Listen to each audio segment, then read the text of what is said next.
afternoon, good evening, good morning, or good night. This your girl Chick, aka Gypsy's daughter, aka the beautiful underdog. You have now been tapped in with the Dean again. And this is officially Sit Downs with the Dean, coming in hot at week 11. We're 11 weeks in. Poetic snaps always for the consistency of the neurospicy bros and baddies of the world. And even if you're not neurospicy or neurodivergent, you know I like to make things cute. Neurospicy, even if you aren't neurospicy, you know how hectic it can be having multiple passions and being multifaceted, having everything you touch turn to gold and just wanting to pursue everything all at once. I'm pretty sure you know how hectic and how askew things can get. But week 11 is 11 weeks. Baby, what? Baby, what? We just showing up now. We don't have everything about the know-how. We just showing up and we just, 11 weeks in, though. Yeah. You already know we on most platforms. That's Facebook, Instagram, TikTok, YouTube, and now Spotify. Spotify makes us official. So make sure you tap it in every Tuesday. That's every Tuesday. New content, new ideas, a shift in perspective. You know I'm good for it. Every Tuesday for the cats and kittens that freak with the frequency. I always show a little preview on Instagram, but Instagram only give us 15 minutes. So you know that you can always find the link in my bio.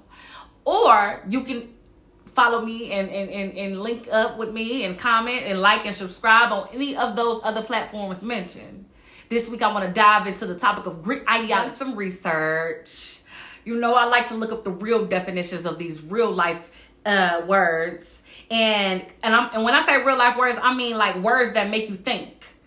Grit ideology. Speaking of consistency and the push through, the art of follow through, let's look into grit ideology. Now, you already know it's the Dean. Like, who would I be if I didn't research the research and then read it again? Like, who would I be if I wanted to talk about some topics that's really matter in the world and not have some piece of factual format? So let's go with grit ideology, popularized by Angela Duckworth, emphasizes passion and perseverance for long-term goals as a key to success. But it faces criticism for potentially overlooking structural inequalities and promoting a deficient view of marginalized communities. Deficient is not enough. It could also be fictional.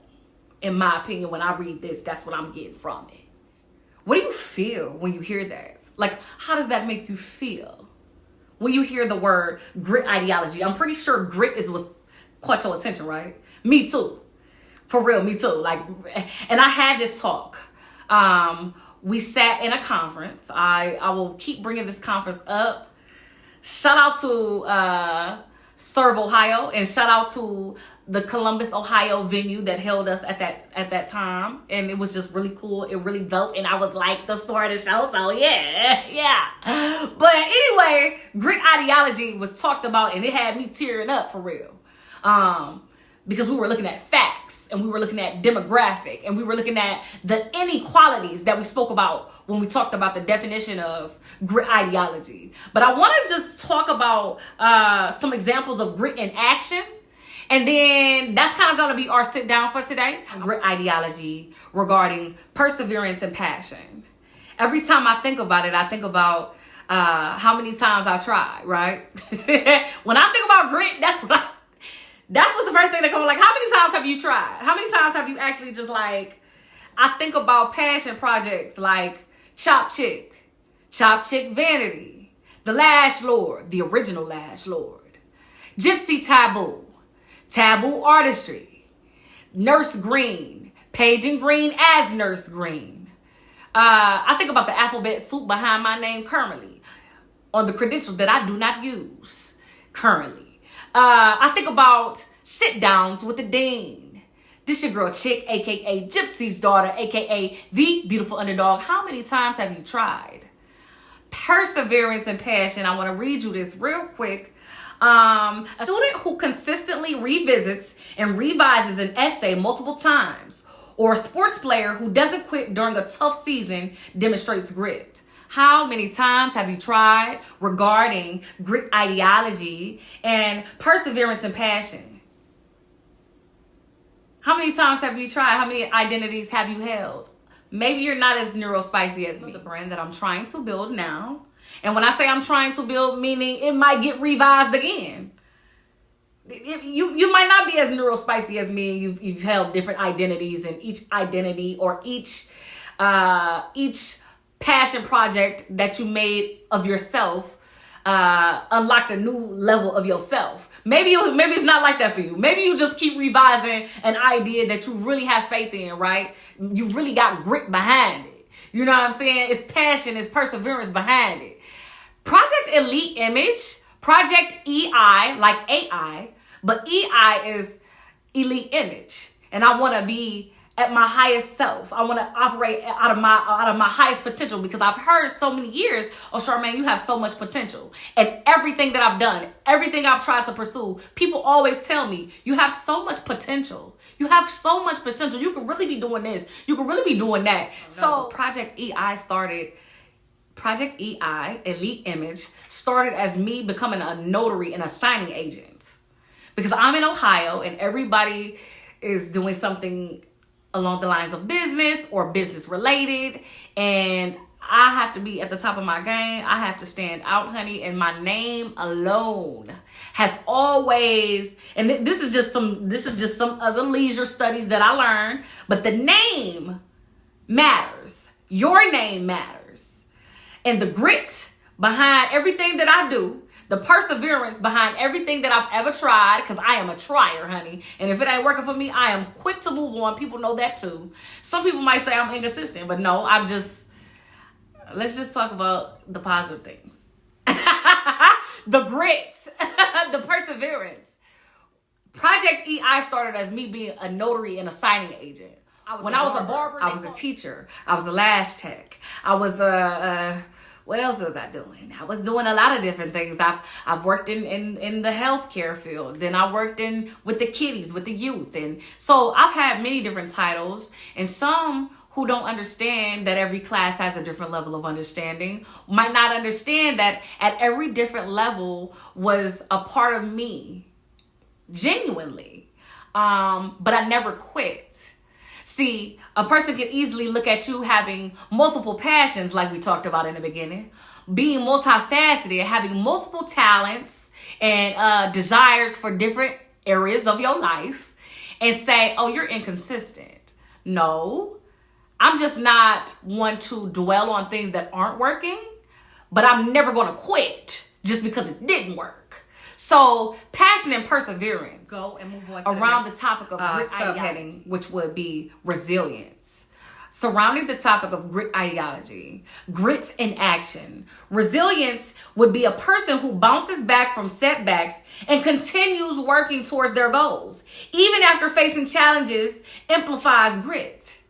Even after facing challenges.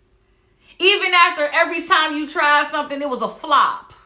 Because maybe you're looking at these, like I said, I love to say, like, every class has a different level of understanding. So I totally understand if anything that I say or you see here is not aligned with you. That's okay. I want to just say, when it comes to resilience, a person will tell you and drill in your head and have you really believing, if you don't know who you are or what you believe or what you stand on, people will have you thinking that you don't know what you want just because what you thought you wanted didn't work. And with that comes lessons. I want to give an example. Somebody might say, if I say, yeah, I personally, I'm growing my hair out. Y'all know I'm on a growth journey, period. So I'm quick to get a ball fade though. I wore a military ball fade, high and tight. I like it boxed out in the front because of my head shape, but I'm real sexy, real confident, real suave. Like I love a suave, honey. I love a kind of like Rico Suave, but like a girl. But I like a Rico too. Hey, I love me a high ball fade, baby bottom ball. Like, I'm sexy. With a nice little color, I'm sexy. I wore that platinum for 10 years. But somebody might look at me now and be like, but you're doing the lock thing. So that's totally against, like, Rico Suave. That's totally against slick back, tight, burst fade, taper fade. That's totally against that. And I just say, well, I know what I like. You know, girls still do this. But, like, if I sit in this barbershop with my man, or if I'm in the barbershop just having shop talk, letting them know, like, listen, Project EI coming soon to a podcast near you, podcast space near you. And I'm looking at the brothers cutting hair, the lady barbers too. Hey. And I say, damn, I remember when I was a barber. My coldest fade was a ball fade, because that was what I wore. That was what I rocked. And a nigga be like, well, why you ain't no barber now? What you mean? What you doing now? Hold on now, baby. The fact that I was doing that and I'm no longer doing that, that's what I thought I wanted. And that still don't take away from my expertise and what I know about how heavy that line is you setting in on that nigga head. Clock it. Yeah. So with that being said, there's levels and there's lessons that come with things that don't, and resilience. I'll give you another example surrounding the barbershop talk. Because I like me a taper fade, a burst fade, especially on a Rico Suave type of guy. I love that. I love when a man come out and he come outside. He don't even be outside, but when he do come outside, that fade right, that taper right. Hey, hi, hello. Hi, my idea of being a lady barber who actually invested in the skills, risk game code on any playing field, whether that be in a clinical space or your barbershop near you. But I knew that I was homeless at that time. I didn't have a big clientele or a clan of people that I knew, because you already know that most of the barbers that actually went to college and got their license, they knew a lot of people, and that's how they end up building their clientele. And 10 times out of 10, they was cutting before they even got a license. The license was what solidified their business. But throughout that time, I showed grit and I showed resilience because I was passionate about the beauty industry. I am still passionate about the beauty industry. You ain't gonna catch me halfway. No way. Nowhere. At all. Period. I learned how to do a lot of things on a budget. From 2018, and if we skip some time, right after COVID, immediately after COVID, I had the opportunity to actually work in the shop along other professionals. And with the credentials that I had obtained, not quite a state-tested barber, but another professional in the beauty industry as an esthetician. And I did my thing, man. It was really fun, but it wasn't for me. It wasn't paying no bills. Because I didn't have, at that time, I had switched skill sets as well as the people who I serviced. So I went from servicing men predominantly, unless it was a cut and color. That was my specialty as a barber. Cut and color. I'm going to have a mean color. It's going to be accurate and vibrant. And that fade, ain't nobody with the fade, period. So I went to servicing men and using real skill that I really had to build, because I came in with like nails and hair, and the fellas was not freaking with me. They wasn't freaking with the frequency in the beginning until they start seeing like, okay, that fade is crazy. Yeah, you could be my what we used to consider as students, we used to consider like, let me be your spare tire. So when your barber ain't in motion, I am. I went from servicing men, which is a totally different money talk, to servicing women only. So now I don't even have a service for men. And that was a totally different money talk, because women will invest and spend money frivolously and in sales when it's something that they want to buy. And men will have to make an investment. They will watch you and watch you and watch you and watch you and wait and watch you and watch you and watch you, and then they'll spend money with you. So it was totally different. The resilience, when you're passionate about something, the grit in action, was the fact that even though fellas wasn't dealing with me, especially the fellas I wanted to touch, I knew I want my clippers on his head. I want him to call me when his barber ain't barbering. You see what I'm saying? Most of those fellas, like the pretty boys, most of them with the good hair, and nothing wrong with the curly hair boys. Ain't nothing wrong with the curly hair boys. Let me just say that. I got a curly hair boy. I at birth a curly hair boy. But the boys with the good hair, and when I say the good hair, meaning their taper is set in. Their fade is set in. When they sit in your chair, you should already, it is no way you fucking them up because the lines are already there because their hair is trained. They come here pretty often. Those was the ones I wanted to touch. And I knew that I had to build my skill and get my name out there, build rapport, and even if that meant offer other services like a facial or a hand massage or illustration. And I have to give you both. I like to keep it light, so we kept it pretty light with the barbershop talk. You know, I was just, storytelling. I give you something, but I have to give you something real for the logical thinkers that view me and listen in. I have to give you something real. Now, there's always light and there's always dark. Duality is a beautiful thing when you embrace it. So when I think about resilience, before we move on to the next subtitle regarding the topic grit in action, grit ideology, having that grit in action surrounding resilience, I'm telling you, when I was homeless, it was back when the government was shut down. And people, they wanted to know, I was a student full time. And they kept saying, well, if you going to barber college full time and it's not making you any money and you're in school from 9 to 5. No, barbering is a skill of practice. And when you're in school, literally, you do like 7 weeks of book work, but then after that, you on the floor. So because it's something that needs to be a honing of sorts, okay? For the barbers, y'all know. For the beauty and professionals in general, state board rules and regulations was something that needed to be in your head, on your mind at all times, along with hand washing. You'd be surprised how many people don't wash their hands after everything they do, especially when touching people. That's crazy as hell. But anyway, the people who are assisting me, shout out to, I just want to mention Cleveland Bishop Cosgrove Center and Family Promise of Cleveland. These places who were doing some of my intake processing when it came to simply finding a bed at night.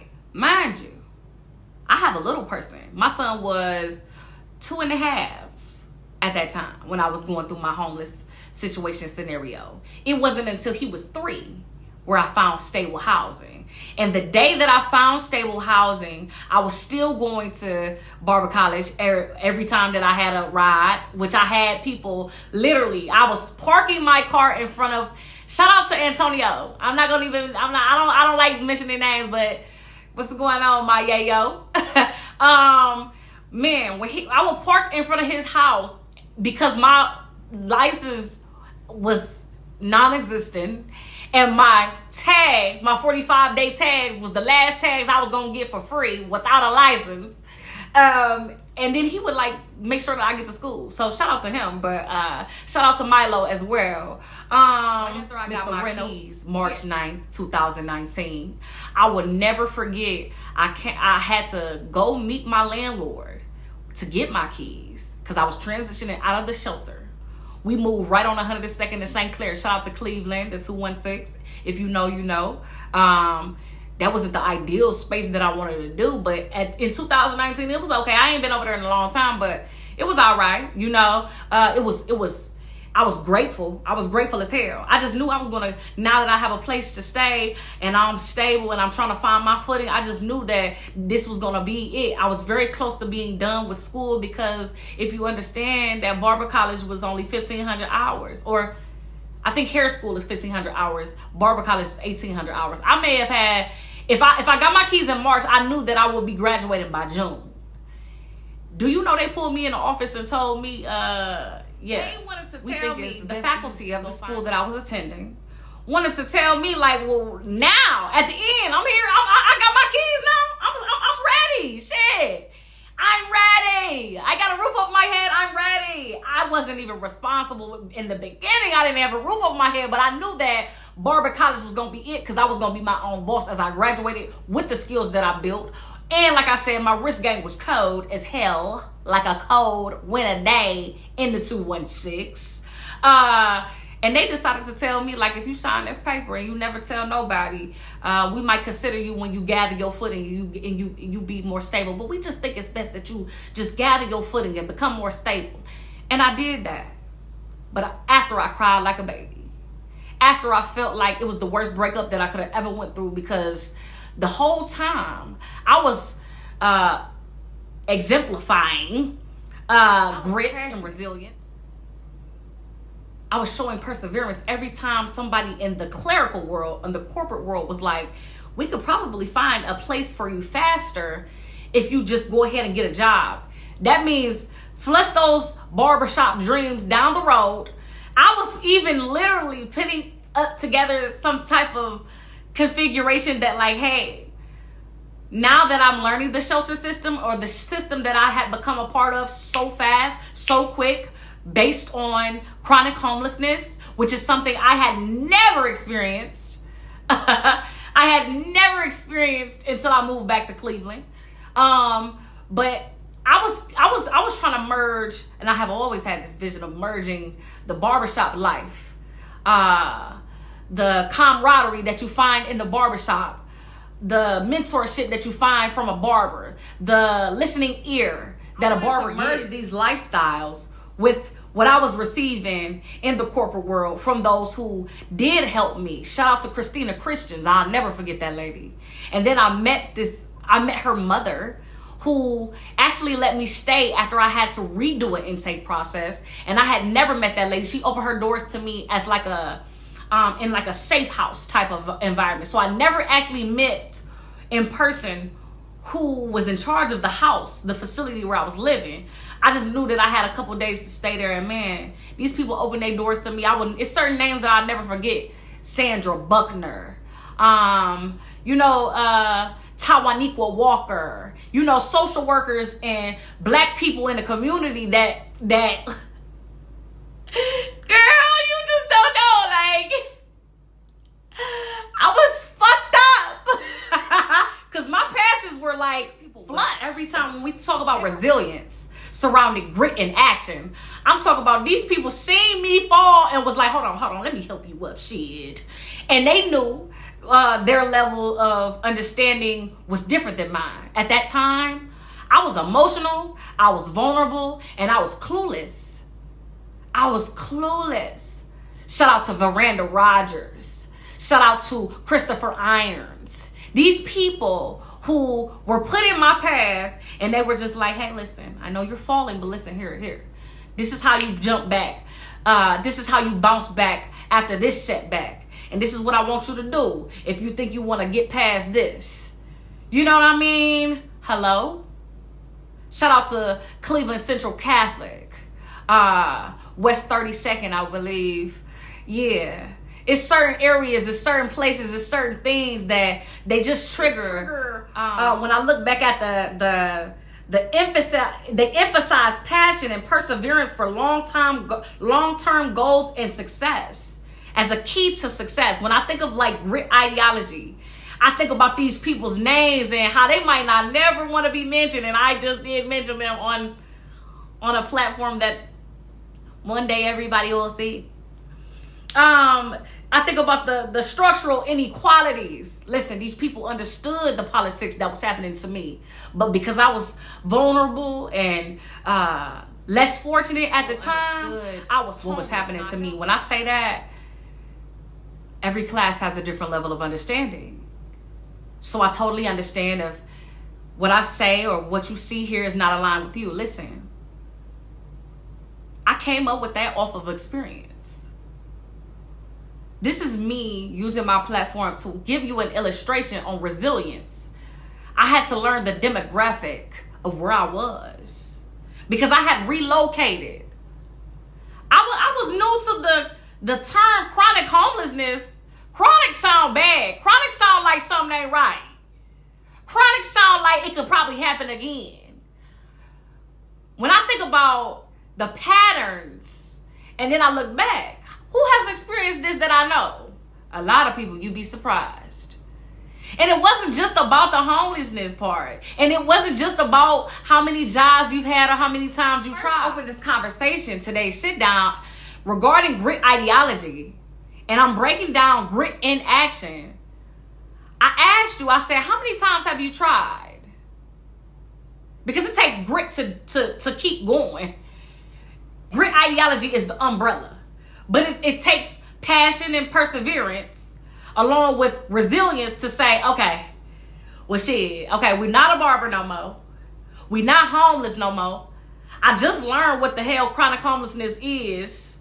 I felt some type of connectivity when it came down to people serving me. I had great people, great, amazing people serve me. Some have been in my situation. Some never seen a day even close to what I was going through. And they still did it with all their heart and all the passion in the world. I felt it. Grit's passion passion is normally felt. No matter what side of the desk you on. I had to learn the system I was in. I said that a couple weeks ago. It's very important to learn this. A lot of us, you'd be surprised how many of us are connected to something and we're a system we're a part of. You need to learn the system you are a part of. Even if you run the show. Our next we almost done here. But the next breakdown that I see here is with long-term goals. Individuals who set ambitious long-term objectives and consistently work towards them, showcasing a commitment to sustained effort, demonstrate grit. And I'll just skip to like the present day with Project EI. I told you, and my mother would say, you gotta think about the beginning before you get to the end. Shout out to Mr. Houston. He used to be the center director for Cleveland Job Corps, which is where I started when it comes to job readiness, trade, credentialing, independent living. I attended Cleveland Job Corps, Coit Road, 44110. I think that's the zip code over there. Another St. Clair thing, 216 if you know, Cleveland, Ohio. Yeah. Because some people might be watching from somewhere else and they might not know. Somebody else hit me up the other day on Instagram and was like, if you don't mind me asking, where you at? Like, where are you from? I was born in Cleveland. I was raised in Mecklenburg County. Look it up. Okay. So I got the best of both worlds. I like to think so. Now that I'm older and wiser, I live by different principles. But I remember Mr. Houston used to always say, and I know that he got it from somewhere else. So before y'all be like, no, he got that from, but Mr. Houston was the pillar in my life at that time when I was attending Cleveland Job Corps. And he used to always say, begin with the ending in mind. And that revolves around our next subtitle, which is long-term goals. Having a vision of ambitious long-term goals, set-term goals. How do you want to end out? How do you want to, we start rough and it'd be tough. But how do you see it going, really? Do you see it going? Can you see that far? It could hinder you if you don't. Resilience is hard. Perseverance is hard if you don't have a vision on how you want to feel or how you want to look or how do you want to carry yourself? How do you want to carry said potential that these people keep telling you had? Illustration. Shout out to Charmaine Jones. Charmaine was my medical office support teacher. She taught the trade of medical office support. Administrative medical assistant would be the credentialing after that said trade was accomplished. I actually did 2 trades when I was at Cleveland Job Corps because I was so determined to come out of there with something. And I knew that once I graduated with my graduation stipend, which was, I think, like a little over $1,000. Great program. And I know so many people that after I attended after me, and they also had great opportunities presented to them. I did 2 trades. One of them was a success. One of them, I only obtained partial of my credentialing because I failed a test. I'm not a good test taker. It became time for me to come up for evaluation because they checked in on us. Kind of like a case management approach. So they would do an evaluation to see if we were ready to transition out of the program. They checked on me pretty often because I had done 2 trades and I was still living on campus. And I said, I can't go home now. I don't want the $1,000, honey. I don't want the $1,000. I got to get I need the credentials, honey, because I ain't gonna make it. Because I can tell you where my programming is, and I can tell you where my support is on the outside of these walls. And it's not as supportive as it was when I was over there on Coit, attending Cleveland Job Corps. It was not the same. The unity was not the same. The camaraderie was not the same. The mentorship was not the same. The sense of direction was not the same. I said her name wrong. So I just knew, when I first started into this illustration, her name was Charmaine Johnson. I'm sorry. So I'll make sure I attach that. Her name was Charmaine Johnson. She was and my name is Charmaine too, for you guys that don't know. But I was almost ready to sweep floors just to stay. Because I was scared. Because again, the things that I learned in this establishment had never been taught to me any other way, not directly. Independent living, I've seen people live independently, but I mean, like, to make your bed and be out of the dorm by a certain time, and to have breakfast and to clean and to have a day set out for closed dorm. This is a day that we just clean. Make sure your laundry is done. We're going to give you laundry. We're going to give you these responsibilities, these chores that you would have to do if you were living on your own. Like, these things were taught and broke down to me. And no shade to anybody who thought they taught me, but I did not graduate Job Corps until I was 18 years old.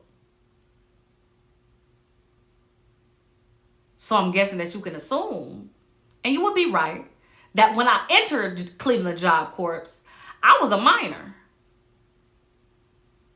And I was living on campus.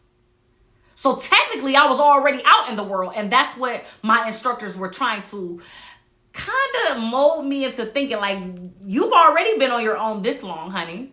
You did your thing. You doing your thing. But now it's time to apply yourself. And so she said, because you have chosen a soft skill, which was in the medical field, medical office support, along with state-tested nurse assistant, becoming a state-tested nurse assistant. I completed my 75 hours. I became a CNA. And now my credentials. And still being scared as a chicken. Like, literally, they called me chick because when my mama was trying to teach me how to walk, I was running because I heard a dog barking. And that's how I became chick. So I was being chick at that moment. Like, oh, yeah, I got my credentials, but baby, I'm staying here with y'all. Because, yeah, why not? And they were saying, no, you got to apply yourself and you get this little stipend after you're done, so you might as well do something with it. The law of attraction is so crazy, and I never want to put my beliefs onto anybody else, but I'll just say this. It was time for my evaluation. I got evaluated. I wasn't ready. I didn't think I was ready, but I was. I had all the credentials that I needed. As soon as I signed my paperwork, I would have been ready for my money. That little $1,000, you know, somebody $1,000 is a whole lot. So, yeah. But anyway, she said, because you told me already, and you don't even know, you don't even realize, but you already told me how you want it to be. And she was like, and I think it's going to be just how you want it to be. And now, listen, I don't know if it's true. If I was to call Charmaine today, hey, Miss Johnson, hey, girl, hey, hi, what's that? Hey, man, if y'all know her, man, tell her I love her, for real. Anybody watching that know that name, tell her I love her, for real. She put me on. It's a lot of them, man. Any name that you heard in this video right now, make sure you share it to them, man. I love them, for real. It's all love. These people molded me, but she told me, she said, I think you know exactly where you want to be. And when it comes to the long term, that's the subheading that we in right now. Long term goals. I did. I said, I want to take my credentials at the time. At the time, Cleveland Clinic was doing their big one, which they have been doing their big one for years. Cleveland Clinic, I'm 29. I just turned 29. Cleveland Clinic has always been the place for the healthcare girlies. Oh, darling, everybody wants this. Everybody. Listen, I'm not trying to be funny, and I hate to say it, but even if you wasn't a healthcare girly, if you cooked, people wanted to cook at Cleveland Clinic. If you worked at McDonald's, they wanted to be at the McDonald's before they switched it up, because now they do like a real healthy thing. All of their food is like, You can count the calories, you know. I think the fastest food they got in there is like Subway right now. A Subway and Moe's. Honey, everybody wanted to be at Cleveland Clinic. I said, yeah. She said, yeah, apply. And I applied. But I did not get a healthcare girly position. I got my first position at Cleveland Clinic. Mind you, I have had several positions at Cleveland Clinic, main campus, big dog status. Yeah, because everybody know that everybody wants this. Or at least that's how my mindset was set up. Honey, baby, I got my first position as an EVS worker. Environmental services. Cleaning toilets on an OBGYN floor. I said, this is a glimpse of my future. I ain't even worried about it. Because imagine me walking every day and my hall is on an OBGYN floor. Me, the dean, aka Gypsy's daughter, aka the beautiful underdog. With my alphabet soup behind my name currently, the credentials that I don't currently use because life and multiple passions and neurospicy capabilities. Imagine that. Yeah. The law of attraction is crazy and it has no age. Life will indeed sway you, but passion, perseverance, resilience, grit, ideology as a whole, that far into the beginning, Cleveland, Ohio, 44110. I would say St. Clair native, but I really didn't grow up over there. But I had some experiences, and I'm telling you, that far into the beginning, I told you I didn't graduate till I was 18. When I got my job, first of all, when I started, it was in August. My birthday is in February, and I didn't graduate till I was 18. So you do the math. I did 2 trades, both equaling out to roughly 9.5 months. Hello? Okay. I jumped off the porch and landed on an OBGYN floor, but my objective is the alphabet soup that I have behind my name. They put me on. Yeah. Everybody on my journey. And I'm gonna say it's a blessing. It's not everybody's story, but it's a true blessing to say that everybody I cross paths on my path, everybody I cross paths with on my path, there was a reason. And most of them I was supposed to learn something from.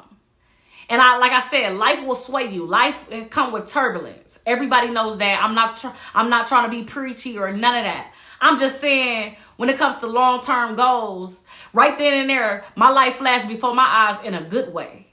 So I took that job and I was scrubbing toilets with a smile on my face because I was at Cleveland Clinic, location and proximity, but I was actually on a floor that I aspired to be on in the first place. Women's health is something that I'm doing right now in 2025 as a 29-year-old woman.